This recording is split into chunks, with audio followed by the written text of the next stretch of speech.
अपना शहर छोड़कर दूसरे शहरों में जाकर इलाज और विभिन्न प्रकार की थेरेपी करवाना लोगों के लिए बहुत ही मुश्किल और परेशानियों से भरा होता है। लेकिन अब गया के एपी कॉलोनी में Asan Tara speech and hearing care centre खुल जाने से उनकी यह परेशानी अब आसानी से दूर हो सकती है। अब यहाँ नई तकनीक और अत्याधुनिक उपकरणों के माध्यम से हकलाना, तुतलाना, देर से बोलना, ऑटिज्म, मंदबुद्धि, डाउन सिंड्रोम, सेरेब्रल पाल्सी, बहरापन आदि परेशानियों से ग्रसित लोगों का इलाज और कई प्रकार की थेरेपी आसानी से हो सकती है। Asan Tara speech and hearing care centre का शुभारंभ आज मगध प्रमंडल आयुक्त मयंक वरवड़े ने रिबन काट कर किया। प्रमंडल आयुक्त ने हॉस्पिटल प्रबंधन को बधाई और शुभकामनाएं दी।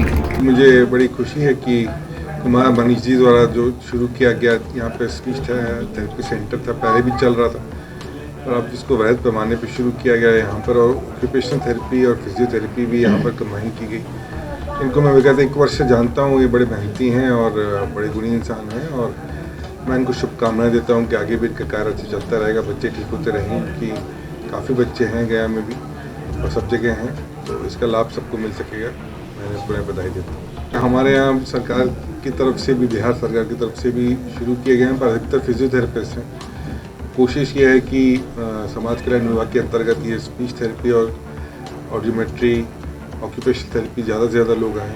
ये बच्चे बढ़ रहे हैं और तो पेरेंट्स को बहुत चिंता रहती है, इसलिए बच्चों का ध्यान रखने के लिए हम लोग भी कोशिश करेंगे आगे प्रमोट करने की, आगे बात करेंगे। और ये शुरू हुआ, ये बहुत ज़रूरी था और मैं उन्हें बधाई देता हूँ, इनको शुभकामनाएं देता हूँ।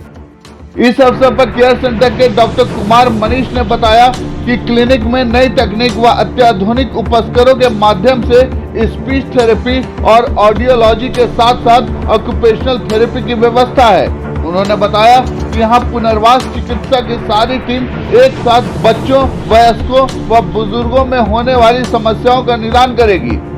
आसन Tara speech and hearing care centre में नई तकनीक तथा नई विधियों से मंदबुद्धि, ऑटिज्म, गूंगे बहरे, कम सुनने वाले, लकवाग्रस्त होने वाले, सिर में चोट लगने के बाद बोलने में होने वाली कठिनाइयां जैसी समस्याओं का निदान होता है। Asan Tara speech and hearing care centre में नई तकनीक तथा नई विधियों से मंदबुद्धि, ऑटिज्म, गूंगापन व बहरापन, कम सुनना, लकवाग्रस्त होना, सिर में चोट लगने के बाद बोलने में होने वाली कठिनाइयां जैसी समस्याओं का निदान होता है। इससे पहले मुख्य अतिथि का स्वागत शॉल और बुके देकर किया गया। वहीं विशिष्ट अतिथियों को बुके देकर सम्मानित किया गया। उद्घाटन के मौके पर नरोमा हॉस्पिटल के वरिष्ठ हड्डी रोग विशेषज्ञ doctor Sanjay Kumar, Magadh medical college के भूतपूर्व physiotherapist doctor SN Arun, Prabhavati hospital के physiotherapist doctor Mrityunjay Kumar, hospital प्रबंधक विमलेश कुमार, JPN हॉस्पिटल के फिजियोथेरेपिस्ट डॉक्टर इमरान समेत कई गणमान्य लोग उपस्थित थे। ये मेरा जो इंस्टीट्यूट है आसन तारा हियरिंग केयर सेंटर, जिसका मैं संस्थापक हूँ, लगभग 8 वर्षों से गया में चल रहा है। 6 वर्षों से अपनी सेवा ये दुखरनी मंदिर के पास दे रहा है। अभी नया ब्रांच यहाँ मैंने स्टार्ट किया है आज से। वहाँ जो एक ऑक्यूपेशनल थेरेपी पार्ट वहाँ नहीं था, जो मैं यहाँ शुरू कर रहा हूँ, जिसमें सेंसरी इंटीग्रेशन थेरेपी पार्ट बहुत इम्पॉर्टेंट है, जिसमें जो बच्चे जैसे ऑटिस्टिक हैं, जो अपने में लीन रहते हैं, जो रियल वर्ल्ड में नहीं रहते हैं, इमेजिनरी में जीने की कोशिश करते हैं, उन बच्चों के लिए ये सेंटर काफ़ी उपयोगी होगा। और जैसे ADHD हाइपर एक्टिविटी बच्चे हो गए, ये अटेंशन डेफिसिट डिसऑर्डर बच्चे जो हो गए, उन सारे बच्चों को बहुत फ़ायदा इनसे मिलेगा। इसके अलावा यहाँ पर सेंसरी इंटीग्रेशन थेरेपी के अलावा स्पीच थेरेपी भी साथ साथ चलेगा, क्योंकि स्पीच थेरेपी वहाँ चल रहा था, यहाँ भी स्पीच थेरेपी चलेगा। और इसके अलावा बच्चों को सुनने की क्षमता की भी जांच यहाँ की जाएगी, जैसे ऑडियोमेट्री के द्वारा OE टेस्ट है। ये सारे सब टेस्ट हैं जिससे हम लोग हियरिंग टेस्ट बच्चे को करते हैं, आइडेंटिफाई करते हैं कि बच्चा सुनता है या नहीं सुनता है। फर्स्ट तो हम लोग वही करते हैं कि बच्चे सुन रहा है कि नहीं सुन रहा है। अगर सुनता है तो उसके अनुसार हम लोग डिसाइड करते हैं कि बोलने में कितना प्रॉब्लम है या सुनने में कितना प्रॉब्लम है। उसके अनुसार हम लोग ट्रीटमेंट प्लान को डिसाइड करते हैं कि अभी ये स्पीच थेरेपी का केस है या ऑक्यूपेशनल थेरेपी का केस है या और किसी पार्ट में जा रहा है। तो ये सारा चीज़ है। ये ऐसा प्रॉब्लम्स क्यों होता है? जनरली इन सारे बच्चों का जो प्रॉब्लम है अभी तक कोई नोन कॉज नहीं है, लेकिन ऐसे रिसर्च में कहा गया है कि अनेक कॉजेज होता है, जिसमें प्री नेटल कॉज हो गया, नेटल कॉज हो गया, पोस्ट नेटल कॉज हो गया, हेरिडिटरी कॉज भी हो सकता है, और कभी कभी आपका एक्वायर्ड कॉज भी हो सकता है। जैसे आप ऑटिस्टिक केस लीजिएगा तो इसका कारण अननोन है, लेकिन मे भी आपका जेनेटिक कारण भी हो सकता है, मे भी आपका एक्वायर्ड भी आ सकता है, मे भी इसका कोई अननोन कॉज भी हो सकता है। तो चूँकि कारण नहीं है, इसलिए ये रिहेबिलिटेशन सेंटर में आ जाता है।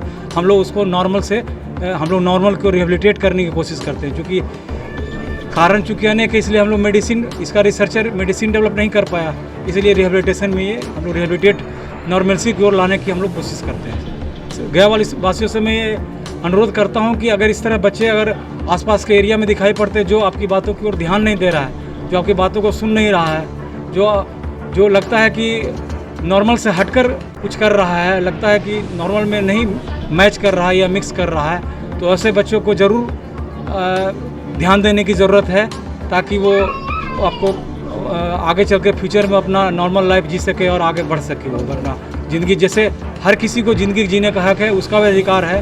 तो मैं सारे अभिभावक से ये भी अनुरोध करूँगा कि अगर आपके बच्चे 2 बच्चे हैं, जिसमें एक बच्चे अगर स्पेशल है, तो उनको स्पेशल नहीं समझें, उसको भी नॉर्मल समझें, और उसको जितना नॉर्मल बच्चे को ध्यान दे रहे हैं उससे दुगना ध्यान दें, तभी बच्चा वो नॉर्मल की ओर जा पाएगा। अगर पेरेंट्स ही अगर नहीं देख पाएंगे और नहीं ध्यान देंगे, तो और आस पड़ोस के या फिर अगल बगल लोग कोई ध्यान नहीं दे पाएंगे। तो पेरेंट्स इज इम्पॉर्टेंट की role for the rehabilitation for the special children sir. और मैं मगध मेडिकल कॉलेज के हेड डिपार्टमेंट ऑफ फिजियोथेरेपी विभाग से रिटायर किया हूँ और बिहार का पहला रजिस्टर्ड फिजियोथेरापिस्ट हूँ। मैं डॉक्टर मनीष के बारे में बताना चाहूँगा। डॉक्टर मनीष ने जो एक क्लिनिक का उद्घाटन किया है, ये बहुत ही अच्छी बात है, क्योंकि यहाँ एक रिहेबिलिटेशन टीम होती है। रिहेबिलिटेशन टीम में इतना ही लोग होता है, फिजियोआर्टिस्ट होता है, फिजियोथेरापिस्ट होता है, ऑक्यूपेशनल थेरेपिस्ट होता है, स्पीच थेरेपिस्ट होता है। There are so many persons in the team.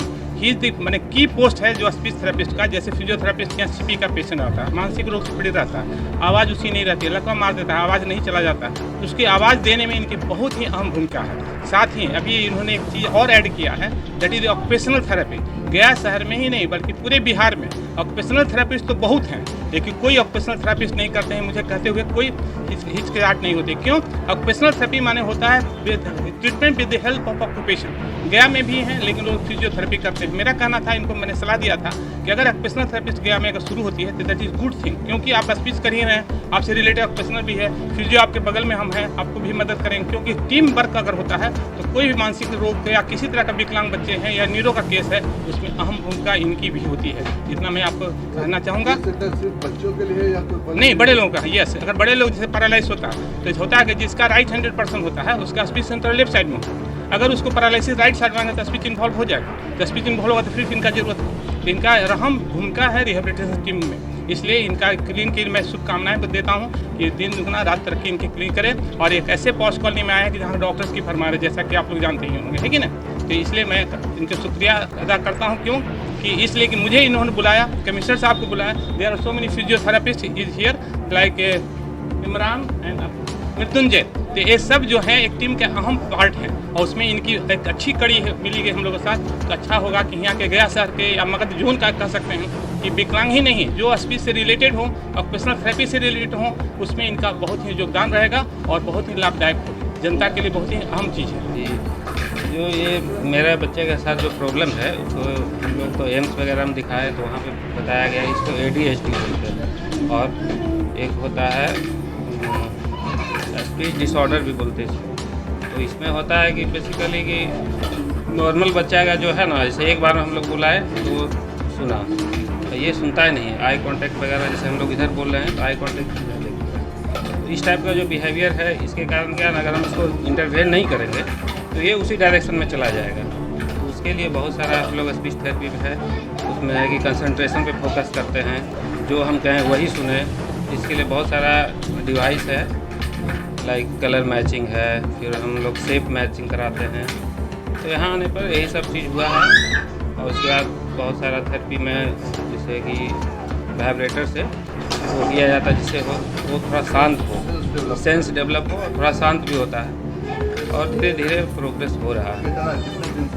हम करीब 4 से 5 साल में कहाँ इलाज करा रहे हैं? इनका सर का एक और सेंटर है, तो उधर है दुखरनी मंदिर के पास है, तो हम लोग वहीं अभी करवा रहे हैं। और हम एक्चुअली रहते हैं गांधी मैदान में, अगर इधर खुल गया तो हमें आसान हो जाएगा थोड़ा इधर। हर पेरेंट्स को जानना चाहिए कि हाइपर एक्टिविटी क्या होता है। ये बचपन से ही शुरू हो जाता है। ये जानकारी मुझे नहीं था। हम सोचे मेरा बच्चा बस ऐसे ही ऐसे एक्टिविटी कर रहा है, लेकिन जानकारी अगर होता तो हम पहले जाते, मेरा बच्चा अब तक ठीक हो जाता। ये जानकारी मुझे 5 साल में। क्या प्रॉब्लम है?